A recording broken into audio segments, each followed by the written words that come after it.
নমস্কার বন্ধুরা, আজকের সাসপেন্স স্টোরি চ্যানেলে আপনাদের সকলকে স্বাগত।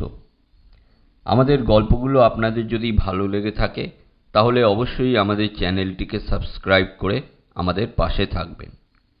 আজকের গল্প ছক্কা মিয়া টমটম, লেখক সৈয়দ মুস্তাফা সিরাজ। ছক্কা মিয়া টমটম। এ মুলুকে রাত বিরেতে বাস ফেল করলে ছক্কা মিয়া টমটম ছাড়া আর উপায় ছিল না। ঝড় হোক, বৃষ্টি হোক, মহাপ্রলয় হোক, রাতের বেলা ভীমপুর গদাইতলা 10 মাইল পিচের সড়কে যদি কষ্ট করে একটু দাঁড়িয়ে থাকা যায়, ছক্কা মিয়া টমটমের দেখা মিলবেই মিলবে। অন্ধকারে ঝড় বৃষ্টির মধ্যে প্রথমে ঠাহর হবে এক চিলতে টিমটিমে আলো, তারপর আলোটা এগিয়ে আসবে আর মেঘের ডাকাটাকি যতই থাক, কানে বাজবে অদ্ভুত এক আওয়াজ, টং লং টং লং টং লং। বিদ্যুতের আলোয় হঠাৎ চোখে পড়বে কালো এক এক্কা গাড়ি, তেরপলে চৌকো একটা টোপর চাপানো, সামনে কালো এক মূর্তি আর নড়বড় করে দৌড়ানো এক টাট্টু। মুখে কিছুই বলার দরকার নেই, ছক্কা মিয়ার টমটম সওয়ারি দেখা মাত্র থেমে যাবে। তখন এক লাফে পেছনের তেরপল সরিয়ে চৌকো টোপরে ঢুকলেই নিশ্চিন্ত। আবার টলতে টলতে চলতে থাকবে ছক্কা মিয়ার টমটম, টং লং টং লং। টমটম কথাটা এসেছে ইংরেজি ট্যান্ডেম থেকে, যে গাড়ির সামনে কয়েকশার ঘোড়া যেত। কিন্তু ভীমপুরের ছক্কা মিয়ার এক্কা গাড়ির ঘোড়া মোটে এক, তবু আদর করে লোকে নাম দিয়েছিল টমটম। ছক্কা মিয়ার চেহারাটি কিন্তু ভারী বদরাগী, ঢ্যাঙা, টিনটিনে রোগা, একটু কুঁজো গরম, লম্বাটে মুখের বাঁকানো নাকের তলায় পেল্লায় গোঁফ, চামড়ার রং রোদে পোড়া তামাটে। তেমনি তার টাট্টুও, যেমন মনিব তেমনি ঘোড়া, হাড় জিরজিরে লম্বাটে গরম, ঠ্যাং চতুর্দয় যেন চারখানি কাঠি। মাথাটা দেখে সবসময় ঠাহর করা কঠিন এই প্রাণীটি সিংহী না প্রকৃত একটি ঘোড়া। রেশাধ্বনি করলেই পিলে চমকে ওঠে। ভীমপুর বাজারে তাবড় তাবড় নেড়ি কুকুর দিশেহারা হয়ে পালিয়ে যায় লেজ গুটিয়ে। লোকে আজকাল রাস্তা চলতে বাস রিক্সাই বেশি পছন্দ করে। ছক্কা মিয়া টমটম চললে হাড় মাংস দলা পাকাতে থাকে বলে না, কালের রেয়াজ আসলে। কিন্তু ওই যে বলেছি, রাত বিরেতে বাস ফেল করলে তখন উপায়।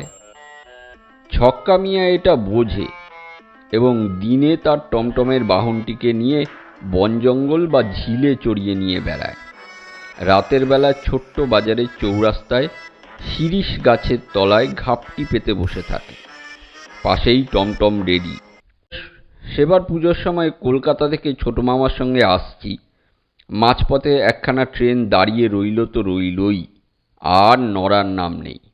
ব্যাপার কি না, আগের স্টেশনে মালগাড়ি বেলাইন। বেলা গড়িয়ে সন্ধে হলো। তারপর যখন ট্রেনের চাকা গড়ালো, ছোট মামা বেজার মুখে বললেন, বরাতে আমার হতচ্ছাড়া ছক্কা মিয়ার টমটম আছে বাপ। ওই টমটমে কখনো চাপিনি, তাই কথাটা শুনে আমার আনন্দ হয়েছিল। বললাম, খুব মজা হবে তাই না ছোট মামা?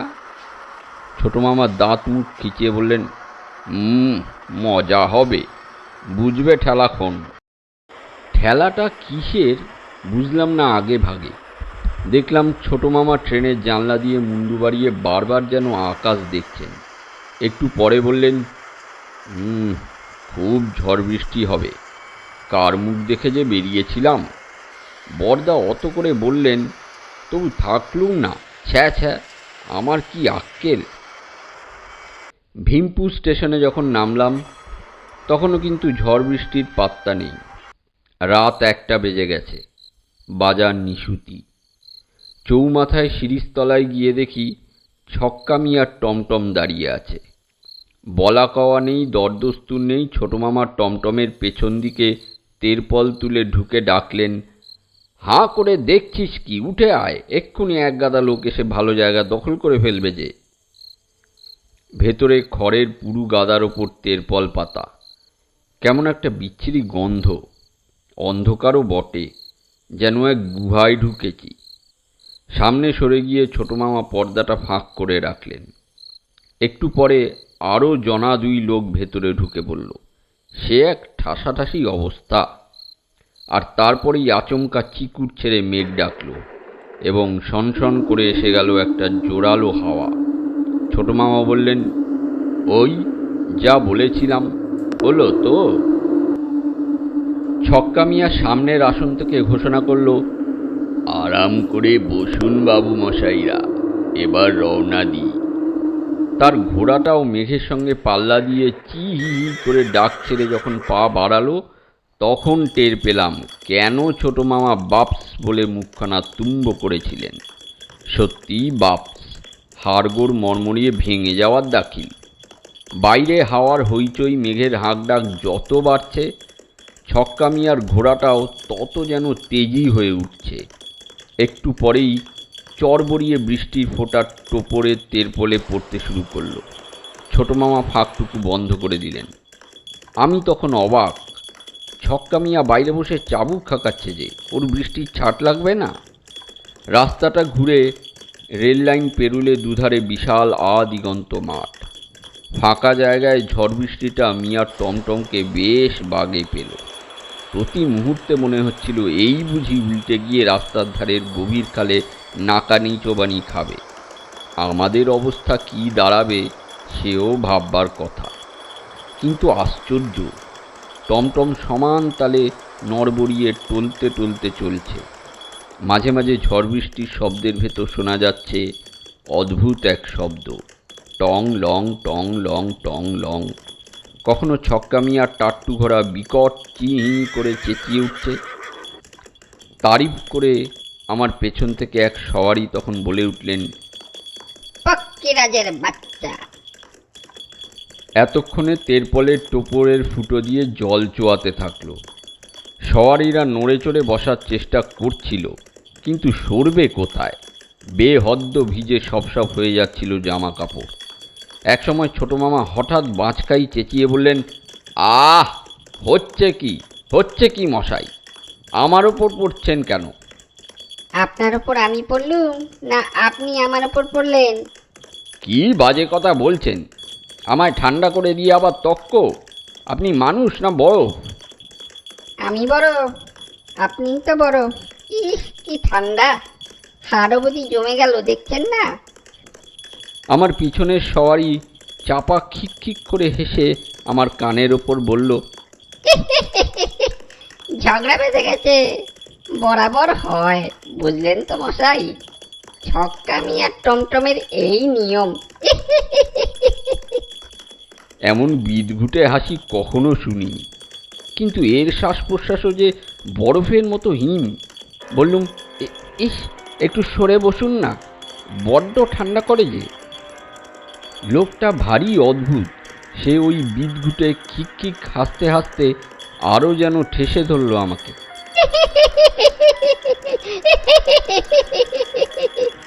চেঁচিয়ে উঠলাম, ছোট মামা, ছোট মামা! কিন্তু ছোট মামার কোনো সাড়া পেলাম না। টোপরের ভেতরটা ঘন অন্ধকার। ফের ডাকলাম, ছোট মামা, কোথায় তুমি? লোকটা সেই খিক খিক হাসির মধ্যে বলল, আর ছোট মামা বড় মামা, মামারা এখন রাস্তায় পড়ে কুস্তি করছে। হতভম্ব হয়ে হাত বাড়িয়ে ছোট মামাকে খুঁজলুম। সুটকেসটা হাতে ঠেকল, কিন্তু সত্যিই ছোট মামা নেই। তারপর পেছনের দিকে চোখ পড়ল, ওদিককার পর্দাটা যেন ফাঁকা, বৃষ্টির ছাট এসে ঢুকছে। আমি প্রচণ্ড চেঁচিয়ে বললাম, ছক্কা মিয়া, ছক্কা মিয়া, গাড়ি থামাও, গাড়ি থামাও। পেছনের সওয়ারি ফের সেই বিদঘুটে হাসি হেসে উঠল। এবার আমি সামনের পর্দা ঠেলে সরিয়ে ছক্কা মিয়ার ভেজা জামা খামচে ধরলাম। গাড়ি থামাও, গাড়ি থামাও বলছি। এতক্ষণে যেন ছক্কা মিয়া আমার কথা শুনতে পেল, ঘুরে বলল, কি হয়েছে বাবু মশাই? ছোট মামা পড়ে গেছেন কোথায়? ছক্কা মিয়া বলল, বালাই শার্ট পরবেন কোথায়? ঠিকই আছেন, খুঁজে দেখুন। নেই, তুমি গাড়ি থামাবে কিনা বলো। সামনের একটা মন্দির আছে, সেখানে থামাবো। ছক্কা মিয়া চাবুক মেরে ঘোড়াটাকে খুঁচিয়ে দিয়ে বলল, যেখানে সেখানে থামলে ঝড় বৃষ্টিতে কষ্ট পাবেন বাবু মশাই, বুঝলেন না? ওইখানে থামিয়ে আপনার ছোট মামাকে খুঁজবেন বরঞ্চ। মন্দিরের আটচালার সামনে গাড়ি দাঁড়ানোর সঙ্গে সঙ্গে আমি ছক্কা মিয়ার পাশ দিয়ে লাফ দিলাম। তারপর আটচালায় ঢুকে পড়লাম। বুদ্ধি করে ছোট মামার স্যুটকেস আর আমার কিট ব্যাগটাও দুহাতে নিয়েছিলাম। কিন্তু আটচালায় ঢোকার সঙ্গে সঙ্গে দেখলাম ছক্কা মিয়ার টমটম বৃষ্টির মধ্যে আচমকা গড়াতে শুরু করেছে। ঘোড়াটা চিহি ডাক ডেকে তেমনি নড়বড়ে পায়ে দৌড়তে লেগেছে। আমি ফ্যালফ্যাল করে তাকিয়ে রইলাম। মুখে কথাটি পর্যন্ত আর ফুটল না। ভারী অদ্ভুত লোক তো ছক্কা মিয়া। এখন ঝড়টা প্রায় কমে এসেছে, বৃষ্টি সমানে পড়ছে। নির্জন আটচালায় দাঁড়িয়ে আছি। প্যান্ট শার্ট ভিজে চপচপ করছে, প্রায় কেঁদে ফেলার অবস্থা আর কি। কিছুক্ষণ পরে বিদ্যুতের আলোয় দেখি কে যেন আসছে। আমি চেঁচিয়ে উঠলাম, কে কে? ছোট মামা সাড়া এলো, অন্তু নাকি রে? আমি কাঁদো কাঁদো গলায় বললুম, হ্যাঁ। তোমার কি হয়েছিল ছোট মামা? কি হবে আবার, যা হওয়ার তাই হয়েছিল। তবে ব্যাটাকে এবার যা জব্দ করেছি না, আর কখনো ছক্কা মিয়ার টমটমে ভুলেও চড়তে আসবে না। ছোট মামা আমার কাছে স্যুটকেস দেখে খুশি হয়ে বললেন, জানতুম তুই ঠিকই নেমে পড়ে আমার অপেক্ষা করবি কোথাও। কিন্তু লোকটা কোথায় রইল? হাসলেন ছোট মামা। ওকে তুই লোক বলছিস এখনো? ওটা কি লোক নাকি? তবে কে? বুঝলি নে, ওর ঘাড়ে একটা চন্দ্রবিন্দু বসিয়ে দে, তাহলে বুঝবি। থাকবে, এখন রাত বিরেতে ও নিয়ে আলোচনা করতে নেই। ব্যাপারটা কি জানিস অন্তু? রাত বিরেতে অমন দু একজন সওয়ারি ছক্কা মিয়ার টমটমে উঠে পড়বে। তারপর কি করবে জানিস? অন্ধকারে ঘাড় মটকানোর তাল করবে। যেই টের পেয়েছি আমার পেছনের লোকটার মতলব কি, অমনি ওকে ঠেলে ফেলে দেওয়ার চেষ্টা করেছি। কিন্তু ব্যাটা পড়বার সময় ऐसा হ্যাচকা টান মেরেছে যে আমিও ওর সঙ্গে তেরপলের ফাঁক দিয়ে নিচে পড়েছি। তারপর তারপর ছোট মামা? তারপর আর কি, ঝড় বৃষ্টির মধ্যে রাস্তায় কুংফু জুডো যা সব একদিন কষ্ট করে শিখেছি চালিয়ে গেলুম।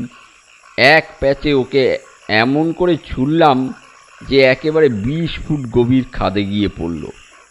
এতক্ষণে কোন বাজ পড়া ন্যাড়া গাছের ডগায় বসে হিপিয়ে হিপিয়ে কাঁদছে। তারপর বললেন, ঘন্টা 3 কাটাতে পারলেই ফার্স্ট বাস পেয়ে যাব। জামাটা নিংড়ে নে, ব্যাগ থেকে তোয়ালে বের করে মাথা মুছে ফেল। বাপস! আমি শুধু ভাবছিলাম, তাহলে আমার পেছনকার সেই সওয়ারিও কি লোক নয়? সেই লোকটিও কি আমার ঘাড় মটকানোর তালে ছিল, অন্য লোকটার মতো? আমার মুখ দিয়ে ছোট মামার প্রতিধ্বনি বেরিয়ে গেল, বাপস! ছক্কা মিয়ার টমটমে তারপর ভুলেও চাপার কথা ভাবতাম না। কিন্তু বছর 10 পরে যখন কিনা আমি পুরোপুরি সাবালক, এক রাতে ভীমপুর স্টেশনে নেমে শুনলাম লাস্ট বাস চলে গেছে। স্টেশন বাজার তখন নিঝুম, সময়টা শীতের, আকাশে এক টুকরো চাঁদও আছে, কিন্তু কুয়াশার ভেতর তার দশা বেজায় করুণ। একটা চায়ের দোকান খোলা ছিল। শীতের রাত 12টায় চাওলা সবে ঝাঁপ ফেলার জোগাড় করছিল। আমাকে দেখে বুঝি তার দয়া হলো, 1 কাপ চা খাইয়ে দিল। শেষে বলল, বাবু মশাই তাহলে যাবেন কিসে গদাইতলা?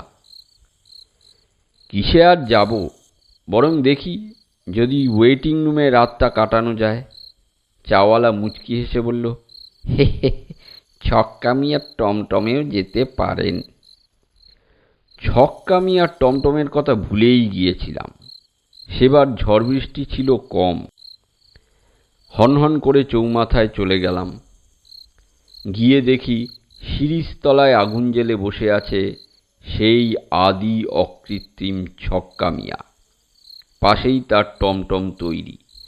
ঘোড়াটা স্থির দাঁড়িয়ে আছে। শীত বাঁচাতে তার পিঠে এক টুকরো চটের জামা। বললাম, গদাইতলা যাবে নাকি ছক্কা মিয়া? ছক্কা মিয়া ইশারায় টমটমে চড়তে বলল। আজ আর কোনো সওয়ারি এলো না দেখে আশ্বস্ত হওয়া গেল। টমটম তেমনি নড়বড় করে চলতে শুরু করলো। ঘোড়াটাও বিকট চি হি হি ডাকতে ভুলল না। অবিকল সব আগের মতোই আছে। এমনকি ছক্কা মিয়ার পেল্লায় গোফটারও ভোল বদলায়নি। আর সেই অদ্ভুত ঘণ্টার শব্দ, টং লং টং লং টং লং। কনকনে ঠান্ডা হাওয়া তেরপলের ঘেরাটোপের ছ্যাদা দিয়ে আঙুল ঢুকিয়ে উত্তপ্ত করছিল। সরসর হয়ে কোণ ঘেঁষে রইলাম। সামনেকার মোটা ছ্যাদা দিয়ে বাইরে কুয়াশা মাখানো জ্যোৎস্নার ঝিম ধরা মাঠঘাট চোখে পড়ছিল। গাছগুলো আগাপাস্তলা কুয়াশার আলোয়ান চাপিয়েছে, আর মাথায় পড়েছে কুয়াশার টুপি। টুকরো চাঁদখানা ছেঁড়া ঘুড়ির মতো একটা ন্যাড়া তালগাছের ঘাড়ে আটকে গেছে দেখতে পাচ্ছিলাম। মাইলটাক চলার পর রাস্তার ধার থেকে কে বাজখাই হাঁক ছাড়ল, রোকো রোকো। অমনি টমটম থেমে গেল। ঘোড়াটাও স্বভাব মতো সামনে দু ঠ্যাং তুলে একখানা চিহি ডাক ছাড়ল। তারপর ছক্কা মিয়ার গলা শুনলুম, দারোগা বাবু নাকি? সেলাম সেলাম। মুখ বাড়িয়ে দেখি বিশাল এক ওভারকোট পরা মূর্তি। সাইকেল নিয়ে দাঁড়িয়ে আছেন কোনো এক দারোগা বাবু। বললেন, রোসো। সাইকেলখানা তুলে দিলেন। তারপর যখন টোপরের ভেতরে ঢুকলেন, মনে হলো ভূমিকম্প হচ্ছে। ঢুকেই আমাকে টের পেয়ে চমকানো গলায় বলে উঠলেন, কে কে? বললাম, আমি। আমি? আমি মানুষের নাম হয় নাকি? বলে দারোগাবাবু টর্চ জেলে সন্দিগ্ধ দৃষ্টিতে আমাকে দেখে নিলেন। নামধাম বলতেই হলো, পুলিশের লোক বলে কথা। সব শুনে উনি বললেন, আমি আপনাদের গদাইতলা থানার চার্জে, কিন্তু আপনাকে কখনো দেখিনি। বেগতিক দেখে বললাম, কলকাতায় আছি বহুকাল, তাই দেখেননি। তা আপনার নামটা জানতে পারি স্যার? বঙ্কু বিহারী রায়। আসামি ধরতে বেরিয়েছিলেন বুঝি? ওকে খুশি করার জন্যই বললাম। বঙ্কু দারোগা জলদগম্ভীর স্বরে বললেন, বেটা এক দাগি বেগুন চোর ভীষণ ভোগাচ্ছে। আজ একটা বেগুন খেতে দুজন সেপাই নিয়ে ওত পেতেছিলাম। তারা খেয়ে শটান একটা তাল গাছের ডগায় উঠে গেল। তাকে আর নামাতে পারলাম না। তখন সেপাই দুজনকে তাল গাছের গোড়ায় বসিয়ে রেখে এলাম। আস্তে আস্তে হঠাৎ সাইকেলের বেয়াদপি। দাগি বেগুন চোর এই শীতকালে সারা রাত তালগাছের ডগায় বসে আছে, কিন্তু তার জন্য নয়। হতভাগা সেপাই দুজনের কথা ভেবে আমার উদ্বেগ হচ্ছিল। মুখ দিয়ে বেরিয়ে গেল, আহা। আহা মানে? আমাকে ফের টর্চ জেলে সন্দিগ্ধ নজরে দেখে বঙ্কু দারোগা বললেন, আপনি মশাই এই মরা বওয়া গাড়িতে এত রাতে চাপলেন যে? আপনি জানেন আজকাল সওয়ারি জোটে না বলে ছক্কা মিয়া মরা বয়ে নিয়ে যায় গঙ্গার ঘাটে? বলেন কি? তাহলে তো ভয়ের কথা। অবাক হয়ে বললাম, সত্যিই ভয়ের কথা। আগে জানলে। কথা কেড়ে বঙ্কু দারোগা বললেন, হয়তো জেনে শুনেই চেপেছেন, কিচ্ছু বলা যায় না। কেন এ কথা বলছেন? বলছি আপনার চেহারা দেখে। এমন শুটকো রোগা চিপসে বাসি মরার মতো লোক সচরাচর দেখা যায় না কি না? এবার আমার খুব রাগ হলো। কি বলতে চান আপনি? রাত বিরেতে আজকাল ছক্কামি আর টমটমে কে জ্যান্ত কে মরা বোঝা যায় না মশাই। হাত বাড়িয়ে বললাম, এই আমার হাত, পরীক্ষা করে দেখতে পারেন আমি মরা না জ্যান্ত। বঙ্কু দারোগা আমার হাত সরিয়ে দিলেন জোরে। বাপ, এ তো বেজায় ঠান্ডা। ঠান্ডা হবে না?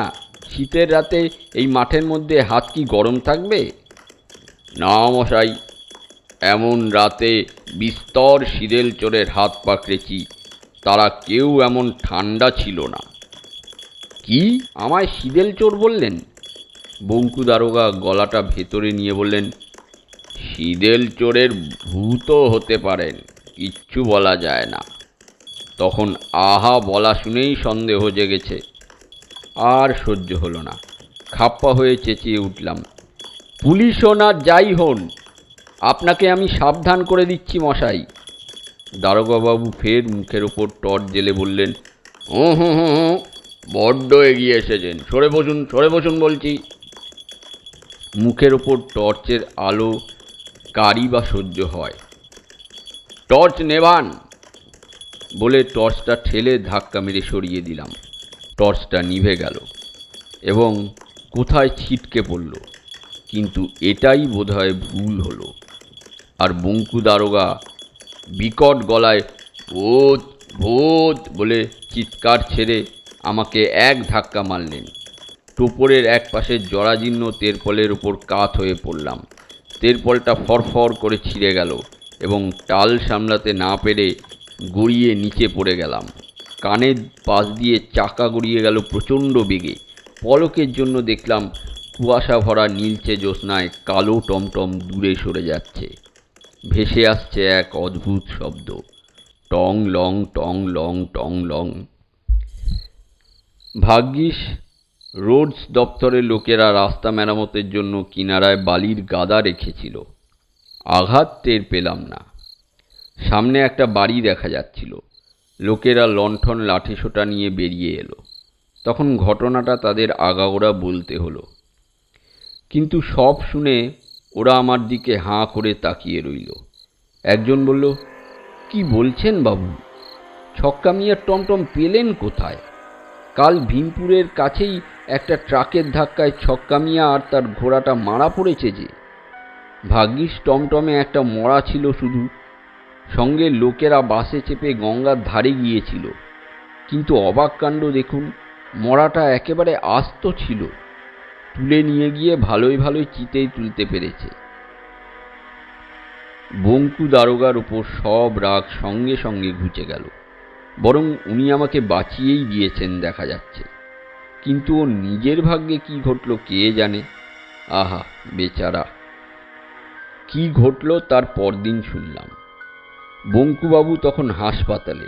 লোকে বলছে আসামি ধরতে গিয়ে সাইকেল থেকে পড়ে কোমরের হাড় ভেঙেছে। সাইকেলও অক্ষত নেই, কিন্তু আসল ব্যাপারটা তো আমি জানি। তবে যাই হোক, আমার ওপর যেটুকু ফাড়া গেছে তার জন্য দায়ী স্টেশন বাজারের সেই ধরিবার চাওয়ালা। কেমন হেসে বলেছিল, ছক্কা মিয়ার টমটমেও যেতে পারেন। সব জেনে শুনেও কি অদ্ভুত রসিকতা। অবশ্য এমনও হতে পারে সে বলেছিল ছক্কা মিয়ার টমটমেও যেতে পারতেন। আমিই হয়তো শুনতে ভুল করেছিলাম। ক্রিয়াপদের গোলমাল স্রেফ, এই আর কি। এতক্ষণ আপনারা শুনছিলেন ছক্কা মিয়ার টমটম, লেখক সৈয়দ মুস্তাফা সিরাজ। ভিডিওটা যদি ভালো লেগে থাকে তাহলে অবশ্যই আমাদের চ্যানেলটিকে লাইক, শেয়ার এবং কমেন্ট করে দেবেন। ধন্যবাদ।